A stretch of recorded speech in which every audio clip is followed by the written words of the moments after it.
So something I hear a lot from women, especially women who are thinking of taking their style seriously, they think, well, I don't want to outdress everyone.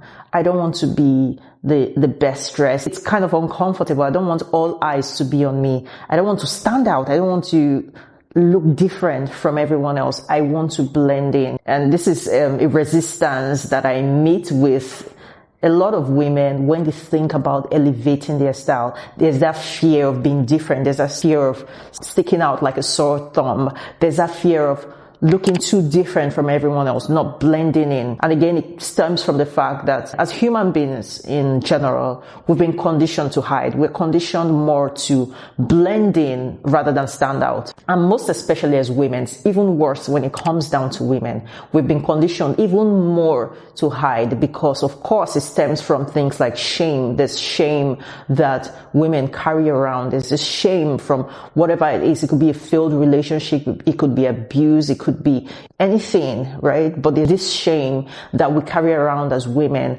and it makes us even want to hide ourselves the more, want to shrink, want to conform. And that's why today's topic I'll be talking about why you should be the best dressed in the room. In fact, I got inspired to do this video from another creator here on YouTube that does fashion for men. And I thought this would really be a nice topic to treat. So why you should be the best dressed woman in the room. Number one is because leadership is a 1% game. If you're looking to become a leader or you are already a leader, maybe you are in the C-suite, you're an executive, you're a board member at your corporate job, or you're a coach, you're an expert, you're a consultant, whatever it is, you're a speaker. If you are in a leadership position or looking to be in a leadership position, you have to understand that leadership is a 1% game. So a leader doesn't think like the masses, right?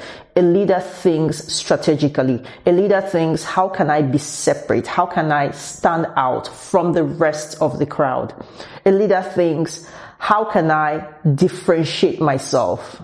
How can I be distinct? Because you are looking to be a pace setter. You're looking to set a trend that others can emulate. So a leader doesn't think like everyone else. So standing out is a very important, because again, leadership is a 1% game. You have to think like the 1%. Let's think of notable people. Let's think of people like Mandela. Let's think of revolutionary people. Right? They didn't think like everyone else. They didn't act like everyone else. In some way, shape, or form, they were radical in their approach to life, right? They were very radical, kind of extremists. Whether it was the villains like Hitler, whether it was really revolutionary people like Malcolm X, like Martin Luther King, there's some form of extremity that comes with leadership. So you have to be strategic when you think about leadership, when you think about the goals that you've set for yourself, the goals that you need to achieve. And you need to think, how can I harness things like my style, things like my appearance to meet those goals, to achieve those goals?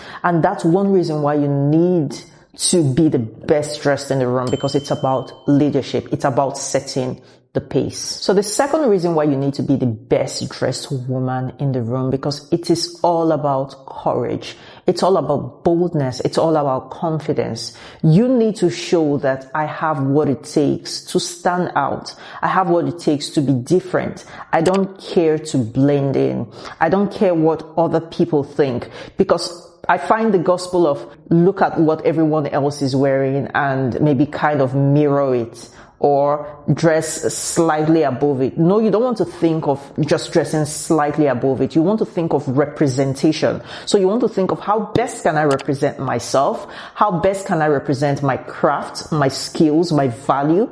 How best can I represent that with my outfit? So it's about being courageous. It's about having the boldness to stand alone. It's about having the boldness to not fit in, to be different from everyone else. And that takes courage. And that courage is what builds character, because again, picking back to my first point, leadership is a 1% game. So if you're looking to be a leader, you're looking to be courageous, you're looking to be bold, you're looking to be confident, and using your style to stand out, to not be like everyone else, to not conform, is one way to be courageous. It's one way again to prove your leadership or establish your leadership, because it says, I'm not afraid to be different. I'm not afraid to stand alone, even if no one stands with me. It's about having that courage to walk that path by yourself, because it might not pay initially. You might be scorned or you might be looked at some type of way initially, but trust me, it pays in the long run.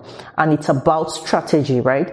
It's not about, you're in for the long haul. Whatever it is that you're doing, whether you're a coach, whether you're, as long as you are in some form of leadership, you are in need for the long haul, not just for the immediate rewards. So it might feel uncomfortable for now. It might feel like, people are looking at me awkward. People think I'm doing too much, but who cares? It's not about the immediate return on investment. It's more about the long haul. The third reason why you need to be the best dressed woman in the room is because you inspire others to do same. Again, you have to think like a leader. You have to think in terms of leadership. A leader is someone that inspires. A leader doesn't look to other people for inspiration. A leader becomes the inspiration.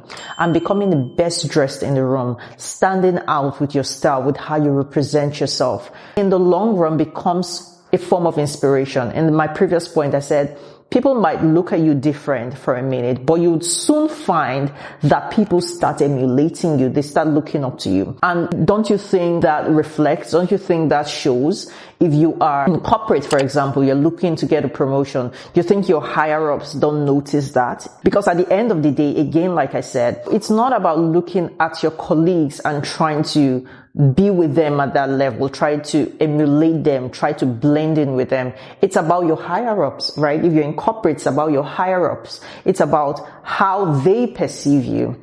And if you take that position of leadership, if you use your style as a form of pace setter where people can draw inspiration from, don't you think they notice it? They see what's going on. So again, it's you assuming that leadership position. So inspiring people is such a powerful thing. I've had clients that go through my coaching program. Shameless plug, by the way, I have a coaching program called the Total Diva. It's my most transformational style coaching program, because then we don't only deal with just your outfit. It starts from the mind. It starts from the mindset. We first work on your mindset, get you out of those limiting beliefs that keeps you hidden, that keeps you comfortable in your hidden state.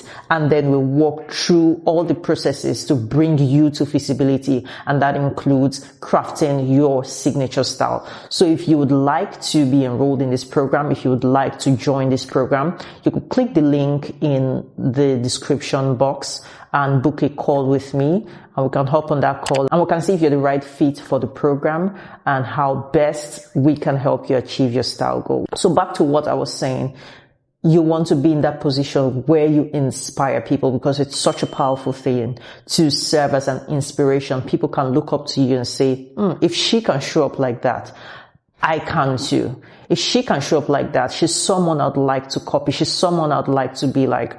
So being the best dressed in the room gives you that privilege of becoming an inspiration to others, which is a very powerful tool, especially if you are looking to be a very impactful and influential leader. I hope you found these videos helpful. Leave me a comment. Tell me which of these tips resonated the most with you. I'll see you again next week. Stay fabulous.